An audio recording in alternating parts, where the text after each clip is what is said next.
chừng nào thiện tồn không ráng với cái trẻ hùng mư làm hiến chương của dân với cái dân công nhận nước chăm trẻ lại đe bóng cái gram nến là thời gian cọc bản địa. Okay, Jenny, so thank you so much, all panelists. You are exceptional. Please give big a round of applause.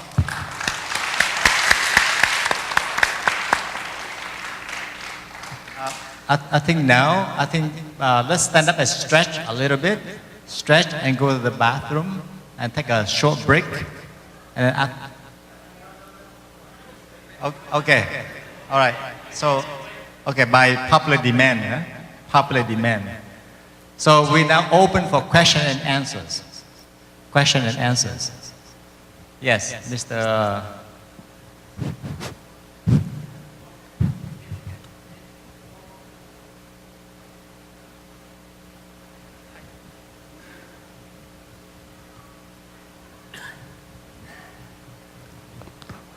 Good morning, everyone.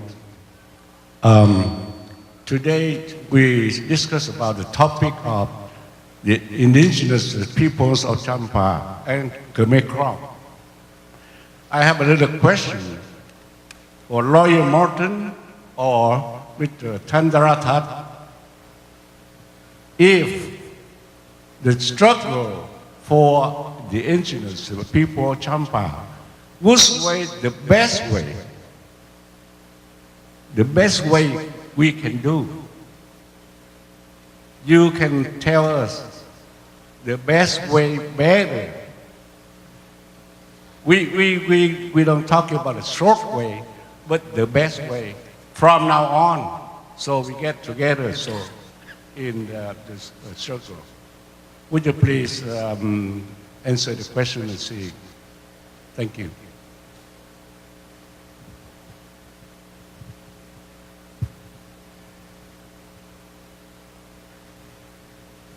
As I said in my talk, I don't think there is one single thing that solves the problem. There is not one magic bullet. What we have to understand when we're dealing with major governments like Vietnam and with the international community is the only way to make progress and produce change and get a good reaction is to have as many pressure points as possible taking place. I think it's a mistake to look for one thing. I don't think one thing works on the international level. 10 things have to work in order to make it happen. And I understand that saying that means you're putting an enormous pressure on Tandara and the others because they cannot carry out 10 initiatives at one time. And that's why the need comes back to you. It is essential that everyone play more of a role so that we can carry out the 10 pressure points that are likely to work instead of the one. Yes. Thank you, Morton, that talk about the question. Yes, I agree, and I also want to add a little bit more to it. One, no silver bullet that can solve the problem, or whatever we want, and then by use one bullet. There's no way that we could do that. Of course, like I said this morning, what we want self-determination. You see the word self there? That means that we have to do it by ourselves. From self-impose ourselves, self-energize, self-reliance, just a lot of those self. You have to do it. We have to do it. So to start out, all of us need to be together. The Cham, like the CIP TVN, never try to work directly to your people. We don't. We let your people, your leader, your community work together and then come up with the idea and the SIP TVN just on top there, and then we make decision which way to go to do better. And of course, we want to listen to your idea as well. Whatever your people, your old, your former readers, all of that will come together and then give us some idea, and we're going to do. Like I said, a lot of ways to go to Rome. It's not just one. We have a lot of things to do. So pressure, international pressure, that's one thing. National pressure in Vietnam, that's another thing.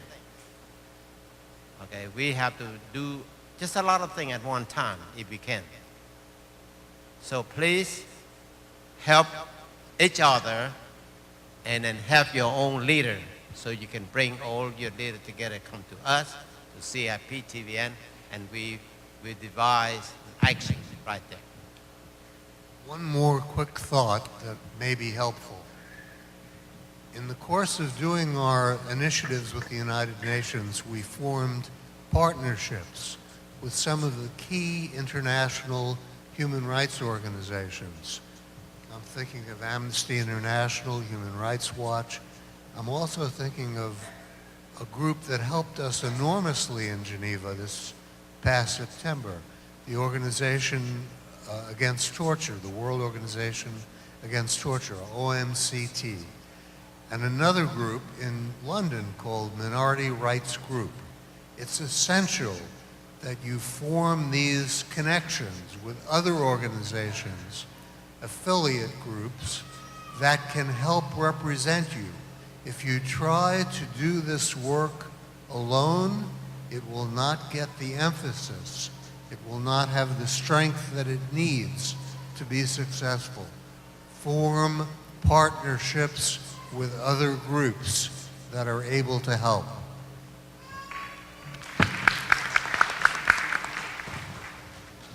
Next question. Lại cái là đi anh Nhượng Nam thâu kiểu Chăm cái bị ba để băng ông cái đi nghi co băng điện cái cách kết lò thể tổng được Chăm đầy ngạn trả nhất nó ngạn thì ông một thân ông khan lại hú tha viên đảng hay rồi chỗ nào còn những yên rồi đó nè chuyện này như phải hợp tác lộ vấn đề phải ta đều là ta chuyển một cái ngã chừng rũ chứ cần phải lộ vấn đề ra với ngã chừng rũ thấy nó như anh Nhượng nào chẳng như cái này tiểu băng rõ nó như là giải thích cái bị băng axit này là ơn mực kề mày. You have a question? Thank you.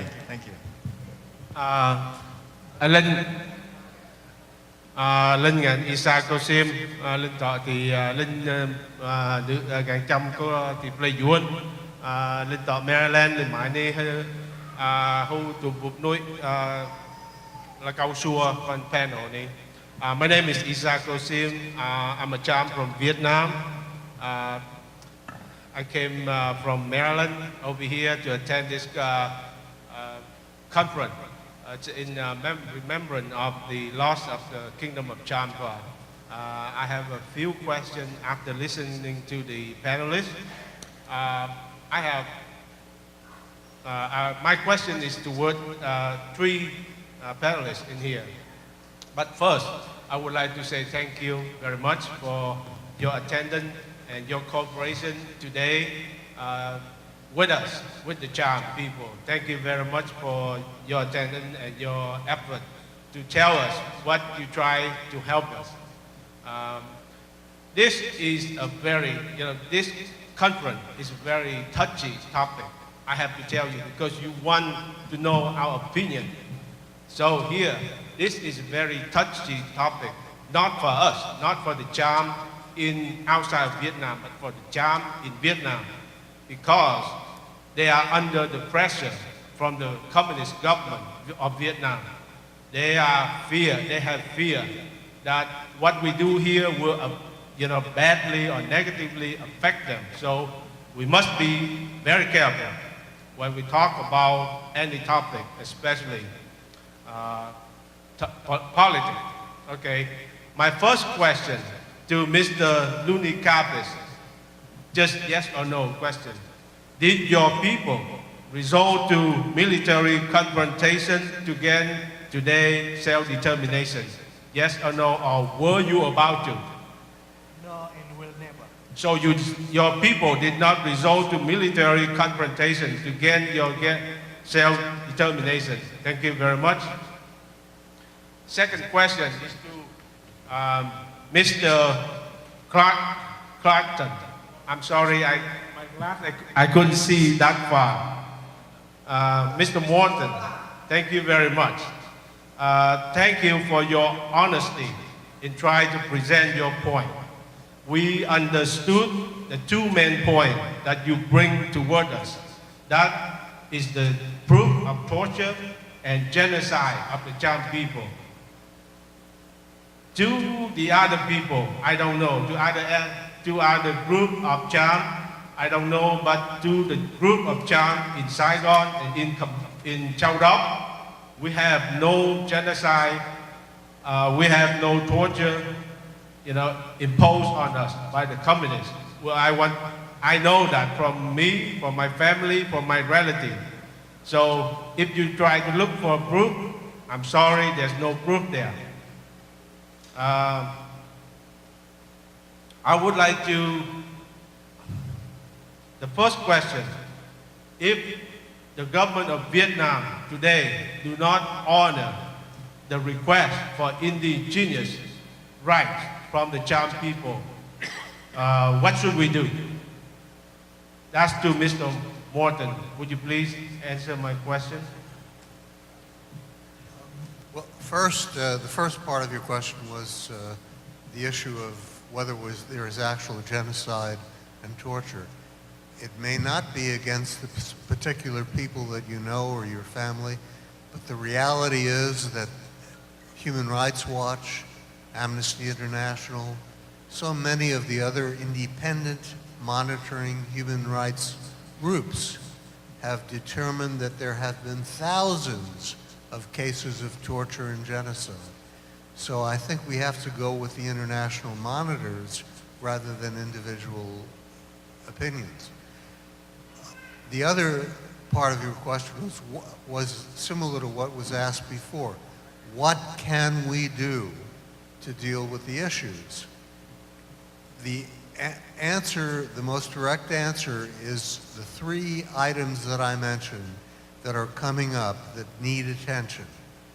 The meeting with the Committee Against Torture in October of 2018, the genocide petition that has been filed before the Security Council of the United Nations, and the upcoming, or our hoped for upcoming trip by the Special Rapporteur on Indigenous Rights to Vietnam. Those are the three steps that require attention and action most desperately.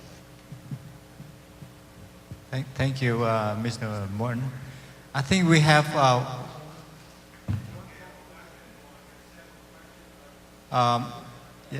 please keep it.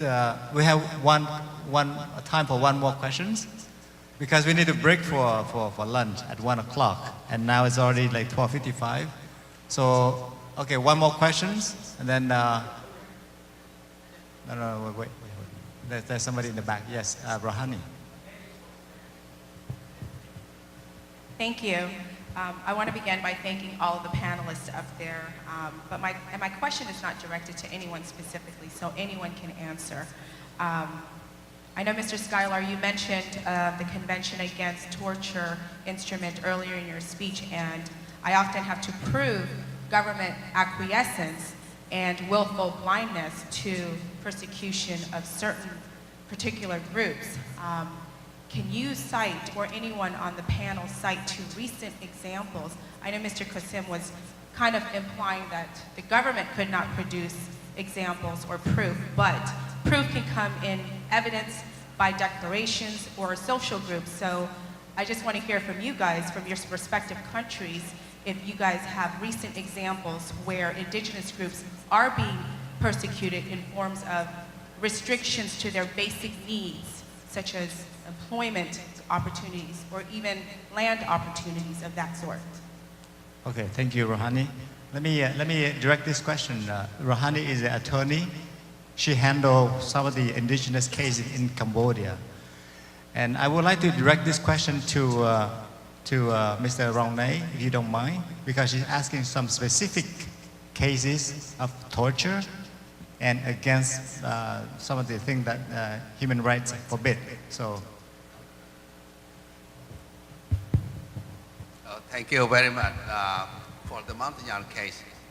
As you may know, since 1975 until today, what had happened to the Montagnard people in Central Highland? After 1975, many the Montagnard living in the city, they forced them out of the new economy zone, someplace in the hill, where they cannot make a living. And as a result, the starvation, disease, and death. I think that is the one of the cases, the genocide. I don't know other. And another case, thousands of Montagnards in prison. They die in the prison. They never allow to the family to receive the body. And today, hundreds of Montagnards still cross the Cambodia and the Thailand. Last 2 months, I flew to the Thailand 10 days and spent the 400 the Montagnards still there. And another case, for example, education. 25,000 Vietnamese came to U.S. for education. None the Montagnard, Khmer Krom or Cham. I don't know, more than the lawyer and maybe a better another case. As for me, that is I believe.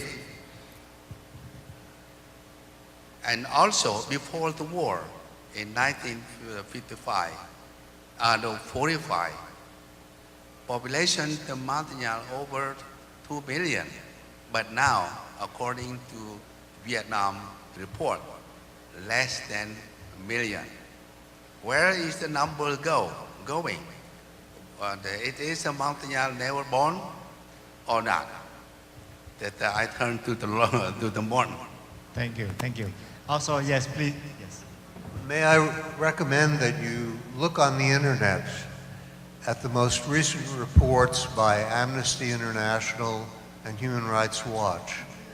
My memory is that Amnesty had documented 300 cases of specific instances of torture in Vietnam against the whole variety of people. It wasn't just indigenous people, but they had 300 active cases.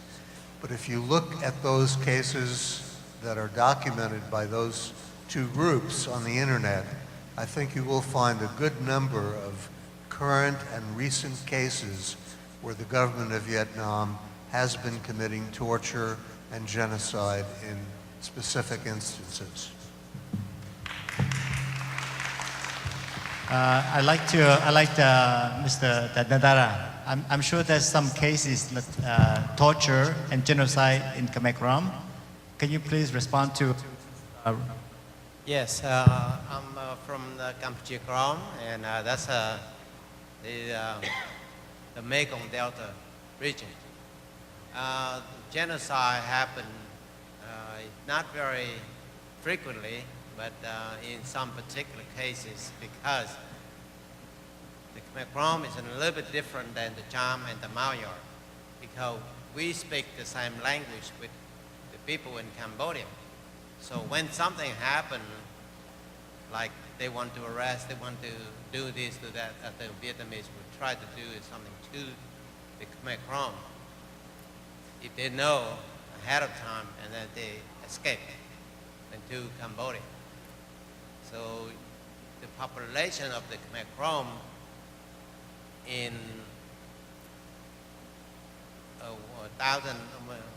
1990, when the United Nations came in there, only like 1 million.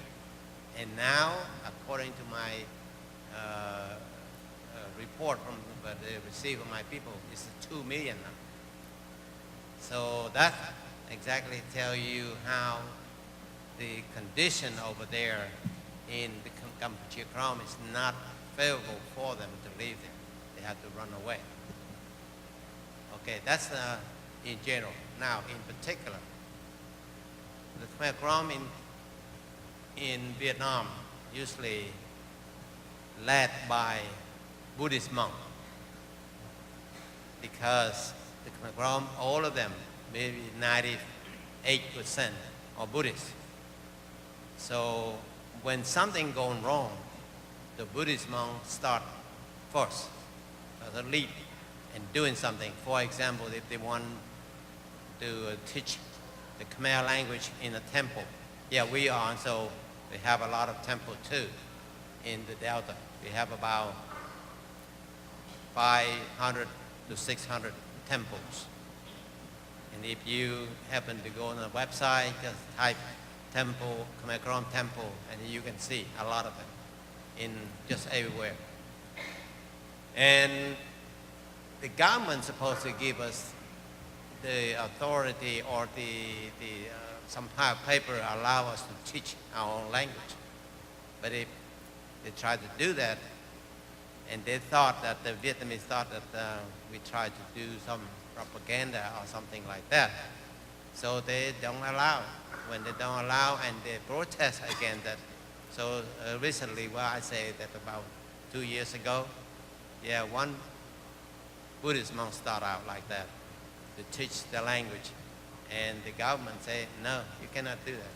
You cannot teach, because they want us to learn just Vietnamese. Yeah, our people, well, this is something that I want to tell you too. Our people, the Khmer people, do not speak the language mixed with a lot of Vietnamese like the Cham people do. Yeah, the Cham people, I sitting here, I did not understand the Cham well, but I can understand because you insert a lot of Vietnamese in there. Okay, let's So say. that's a problem back home because we resist that, and they give us a hard time. Yeah. They want to do a lot of things. Okay, so with that, I think let us stop right now, and we have lunch. And any of those who have questions, you can always meet the panelists outside, and you can talk more. Okay, again, big round of applause. So I believe the lunch is served upstairs. Is that correct? So the organizer, please tell them where's the lunch and where's the stuff like that. So. I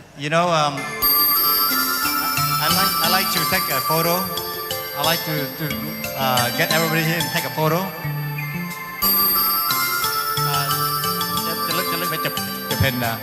I like to get everybody here to take a photo. The panelists.